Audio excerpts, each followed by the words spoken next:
really trust, but also a place where you can come release a little stress. Exactly. Talk about some sports, talk about some women. You know, we do it up in the barbershop. Right. We pose the same question to you. How does it feel to be out here in the public, black man, Charlotte, North Carolina? What influence do you think you give off on the people? It's always positive. Always that's all you well talk, people listen. My advice. How important is God in your life? Number one. God's number one. Got to do some hard times. Yeah. Oh yeah. Definitely number one. So is it safe to say, even though you here cutting hair, you the one with the clippers in your hand, you wouldn't really have the skill if he can put it in you? Right. You know what I'm saying? What we're gonna do is we're gonna switch it up. We're gonna jump to number 3 question. This is something that Make you think, like Arsenio Hall used to say, make you say, I'm gonna do some of that. With over 200 barbershops, just in the local area alone, what is it about in the cut that makes people say, hey man, I don't need a barber over here, I'm going to in the cut? One thing that I know that in the cut stands out on is just being a place where people can bring the kids and feel comfortable. Man, we have a lot of single moms that come in here. They feel comfortable because we ain't got no profanity going on. We had a PlayStation 3 going for the kids to play. They come in here, we got candy for them. It's just a family-oriented shop, man. You come in, you can't worry about nobody outside getting robbed, none of that. Right. So, you know. Can you explain why you chose this location? Well, Matter of fact, before you answer that, tell them exactly where you are. we located at 8142 Mount Holly Huntersville Road, intersection of Batesford Road and Mount Holly Huntersville Road with Food Line and CVS. So where you see the food line at, right out that corner, come down and get cut. Oh yeah. Now, Gotcha. you spoke on the PS3 and everything. I know you don't be letting these kids come in and, drag you. Nah, they don't beat me. I don't really play, man. The man with the PS3 is Mike. Mike? Yeah, Big Mike. You Move know on, Mike. I gotta move on, Mike. I ask that question. Mike, you don't be getting drugged in here on the game, dude. I mean, you can't win them all. You know what I'm saying? Oh. You can't win them all. I had my losses as well as my wins. I like to say my win a whole lot better than my losing. But it's mainly for the kids. Like a lot of kids, their parents be in the chair. You know what I'm saying? Get some of the occupy their attention, their time, so they won't be everywhere. You know. It cuts down on basically kids running around the shop, Right. being disruptive. And, Put a kid, look, put a kid control like this. They don't even want to get them get their hair cut. They want to beat the game. They want to finish playing the game. They don't even want to cut. Right. Or the problem, you play it after they get a cut, they're more likely to stay still doing the cut. You know what I mean? I'll let you get back on there. Just sit still real quick. Rick City, same thing for you. What is it about in the cut that stands out? Well, for the simple fact that, like you said, anybody can send their wives, their children, or whatever. It's a very respectful place. They don't got to worry about nobody trying to say nothing or holler at them or none of that crazy stuff. Like, we strictly professional here and we're about our business. And we try to make people feel at home when they come. And so, it's always fun going on. Kids, we talk to them because they're the most important thing, the children. Because, we're going to get older and we got to have them to have our kids too. Right. Take care of the kids. Right. Now, coming from where you come from, are there any shops that remind you of home? Does this shop remind you of home? No, this shop is different. And I'm not knocking my home, but I think that this shop is more family oriented than the one that I was previously in. And the staff are more about the business. No competition. Not about friendly competition, but no. When I say about the business, more so about the business than what's going on outside of the business. And so, to keep a positive look on what barbers do, more so than just cutting hair. More than haircut. Yeah, it's way more than haircut, man. It's work. We wear many hats. Right. We wear many hats. Kind of like psychologists as far as talking with folks. All of that. Stylists. All of that. Now, besides haircut, what about the straight razor shave? What about the... Well, that was a part of the schooling, and the straight razor shave is something I love doing, man. It's a relaxing, it's a grooming process for a man, because women always go get their feet done, their nails done, their hair done. And so the men now have something that they can go and get done and enjoy and enhance their appearance. Make them feel more crisp. Right. Move on to this side. Got a quiet guy over here. Yeah, I feel you though. Sometimes you just want to come and get a cut, your barber just get on out the door. I be in the mood too. Well, I do the same thing. What is it about in the cut to you? If you weren't a barber here, would you bring your family with you? Oh yeah, well I'm kind of like the reason why I came in the cut. I came the first day. I came up here and hung out for about a couple hours. And I just got a good vibe of the spot when I first moved. I've been here like a month. I chose the spot due to the area. So you're from Charlotte, North Carolina? Yeah, I mean, Virginia. I've been in Charlotte for 13 years. It's the area, the location what got me, and the people I'm working with. Is it do you feel a camaraderie here that you really never felt in no other barbershop before? Yeah, it's different. It's different. This area's a good area. You know, that's the number one. You come here and be yourself. Be yourself. Yeah. Okay. I'll tell you one thing, man. Don't ever sleep on minority-owned businesses. As I stated before, they employ almost 50% of the workforce. Everybody's sleeping thinking about they ain't making no money. You're making money. Anyway.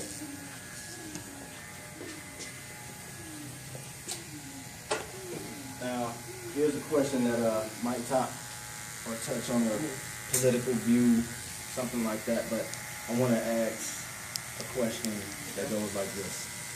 How powerful to the economy, the U.S. economy, or the global economy, is the African American dollar? What happens if everybody stopped buying the Jordans? If everybody stopped buying all the iPhones? Oh, if everybody stop buying the Jordan, the iPhone, there's gonna be some hurt going on.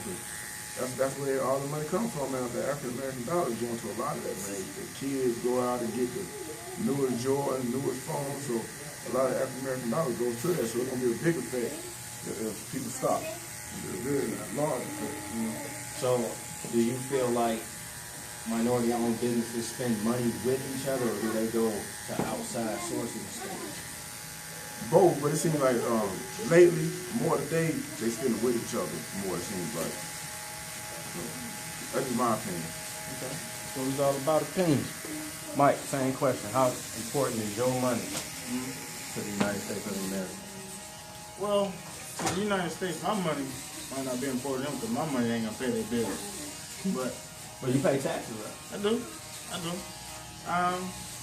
It's here and there with that. You know what I'm saying? Like, my money can only go with so far as the next person. Okay. I do what I need to do as a civilian, as a citizen, to make, you know what I'm saying, things go. But at the end of the day, one person ain't gonna change the thing. It takes a nation. It takes a nation. So everybody come together and figure out what it is, and we're gonna still struggle with the same problem. So do you also feel like the minority-owned business community should come together and, you know, spend with each other? Most definitely. Do you think that would maybe not so much overshadow the rest of America, but do you think like it's just a power thing, a statement in the nation saying we are somebody? It would definitely make a statement just showing that everybody has a chance to come up in this world. You know what I'm saying? Not just the rich get richer, poor get poor, but the poor get rich. The poor get richer or becoming just a wealthy state, you know what I'm saying? Gotcha. No topic is too tough. Let's move on down, bro. What's going on? What's up, man? Brick City back in the building. Big city. By the way, shout out to everybody from Detroit, Michigan. Mike Marauder from Detroit, Michigan. I'd like to give a shout out to my boys at the Answer Barbershop in Jersey. True, Big Sean. I would say, I definitely want to give a shout out to Patrick Leach, which is the owner in the cut. I want to tell him thank you so much. I love me a good dude, and I appreciate him providing a way for me, man. He's one of the guys who opened the door and gave me my opportunity to be here. And so I definitely want to acknowledge him because without him, we wouldn't be here. You know what I mean? He's a black man. Yes, he is. So he owns this location and another one on Smith's Corner Boulevard. And so, you know. So the question is, if you stop spending, if you stop going out and buying stuff but only spend within our community, do you think that would be an effect on the rest of America? Because when you look about it, it's not a racial type of thing, but there's a lot of minorities buying these iPhones, Jordans, going to these rap concerts, you know. Well, I think it definitely would be an effect because anytime that there's a decrease in patronization amongst businesses, then yes, it's a domino effect. Somebody's going to feel it along the way. Domino effect of it. Right. And so, Well, I think so. keep this in mind. We always got to come together, but we let the money sometimes separate us. So we can't do that. Even though the color green reigns dominant, business is business, everybody doing the thing. You got to keep it real with yourself, your family, and people around you. Same question. Now, I'm going to twist it a little bit up by saying this. Why do you like nice things? And if you stop buying those nice things, do you think the need to make nice things would even exist? Well, I'm not big on material. Okay. Yeah, so yeah. Materialistic. Yeah, I'm really not. Teamwork make the dream. Without it. So, do you see yourself, how can I say, not going after the iPhones, the nice cars, you get kind of humble? Come on, humble. Yeah, I'm more humble. Okay. Each his own. You know what I'm saying? But this is really the way to be, because when you like that and act, you know, act the right way towards God, It's okay. things come your way. One more question, then we are out of here.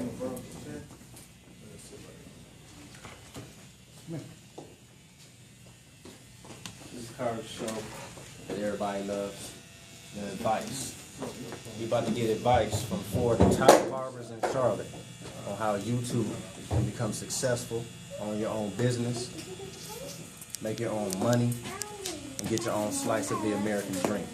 So without further ado, can you shoot out a little advice for all the up-and-coming stylists, barbers, everybody?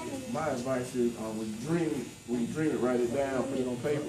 You can always have something to go by when you do your goals and stuff. And don't be scared, man. Scared money don't make money, so jump out there sometimes. It might be uncomfortable for a moment, but jump out there, do a lot of footwork.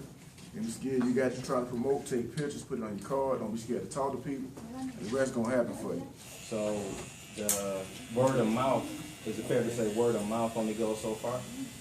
Word of mouth actually goes far, but at the end of the day, you gotta do that footwork. You gotta tell people what you got. You gotta present them, present something to them. So it's about more than word of mouth. And your own footwork too. So who would you say really got you to the point who really was pushing you all the time to keep your dream going alive? The owner of the shop pushed me. The owner of the shop taught me how to cut hair. A lot of stuff I didn't learn in school. He took me under his wing or whatnot, and he showed me pretty much everything about it. And he motivated me. When I got discouraged, he motivated me, told me I could do it. Really put me under his wing, so that's who kept me going. Okay. It's all about love and experience, man. Sharing wisdom. Mike, Yes, sir. we need some advice out there. I want to be a barber. Tell me how to get on. How to get on? First, you gotta put it in mind, make sure that's what you want to do. This thing takes patience. Anything you're just gonna jump into. Is this a stressful job? I never. I wouldn't say stressful, but you know, you can't please everybody. Some people just can't please. Okay. The rest you just roll with it, do your best at it. Put your 100 into it. I'm trying to tell you, you're gonna get 100 right back out of it. 100% and hundreds of dollars. Oh yeah. Numbers don't lie. Numbers don't lie. That's the show ESPN too. Numbers never lie. We got a business card for me. You get one for the business card. Here we go. Can I get everybody a business card too before we go? We put it on camera. See that? Write that down. Holla at them. See that? Write that down. Holla at them. But live and direct, man. That's how we doing on Strong Point. Once again, it's your boy Mike Marauder, Strong Point in the Cut Barbershop, Charlotte, North Carolina. That's the man right there, the master barber. Advice, we need it. I know a lot of people that want to cut hair. Okay, like you said, gotta be in your heart. It's gotta be something that, you sincere at wanting to learn and perfect. Do you think it's a stressful job? No, it's not a stressful job. I love what I do. So, I'm not able to be here long enough. You know what I mean? Like, I love it that much. Were you able to, as far as the school process goes, did you have to get a loan, a grant? Yeah, I had to get a loan, I had to get grants and all that stuff through financial aid. What is the average barber school tuition? I know that ours was $16,500. $16,500 Right. to learn how to cut hair? Right. Is that average for a stylist? The women, you know. Well, I would say that would be the average if you want to learn the right way to do a proper shave, do a proper haircut. And you end up getting certified by the To state. learn the proper process, the correct process of getting to those stages. Because there's a lot of other things that go along with it as far as learning about different bacteria, you know, sanitation, you know, different skin disorders, HIV, hepatitis, you know, nail disorder. Like, you want to know all those things as far as the skeletal system. It's all about being healthy and clean, Right. too. It's most definitely about being healthy and clean. Okay. Come on this way. Quiet guy. Let's get it. What advice? Give me two of the most important things it takes to become a barber. Well, school for number one, you gotta go to school. And that's the same thing. This is gotta be in your heart. Thank you, sir. So you Appreciate can't it. look at this job as like, Right. man, I ain't got no job right Did I now. give you a So I card? cut. No, because this takes, man, school is number one, but it still takes after school time. Okay, thank you, man. Affect the job. So how many hours would you say it takes to? Get us here, I Dan. mean, how many hours do you Okay. even think you put into trying Thank to you. learn how to cut hair? Hey, Juan, thank you, man. Years. Yeah, school is, I think, like 15, 28 recommended, but if you don't know how to cut hair, you will need some, like, time as well after that. It's experience. Experience. Not just with barbers, not just with talk show hosts. We all need experience in everything. I'd like to appreciate and thank everybody that took part today. It's your boy Mike Marauder, Strong Point. Once again, get a whole shot of everything with everybody. I want like all y'all to come together though. Just one shot. Just one shot, please. That's how we do in the barbershop. Sweep it up the hair. Got to sweep up that hair? Got to keep that head down. Got to keep that bacteria down, man. Exactly.